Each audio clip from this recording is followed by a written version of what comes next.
ముఖ్యంగా ఈ అల్లములో ఉండే యాంటీ ఇన్ఫ్లమేటరీ ప్రాపర్టీస్ కూడా చాలా బాగా జీర్ణకోశంలో హాని కలిగించే చెడ్డ సూక్ష్మజీవులు పెరగకుండా రక్షించడానికి కూడా అవి బాగా ఉపయోగపడతాయి. ఈ జింజరాల్ అనే కెమికల్స్ కూడా ఎట్లా ఉపయోగపడుతుందంటే గ్యాస్ట్రిక్ ఎంప్టీయింగ్ బాగా త్వరగా జరిగేటట్టు చేస్తుందట.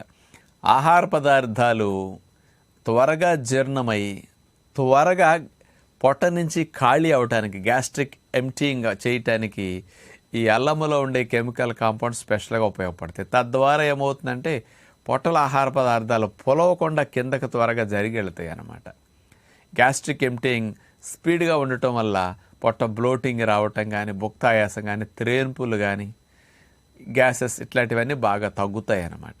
ఈ ప్రాపర్టీస్ అల్లానికి ఉన్నాయి. అల్లంలో ఉండే ఇతర కెమికల్ కాంపౌండ్స్ డైజెస్టివ్ జ్యూసెస్ని, పొట్టలో ఆహారాన్ని అరిగించడానికి ఉత్పత్తి ఎంజైమ్స్ని బాగా ప్రేరేపించడానికి అద్భుతంగా ఉపయోగపడతాయి.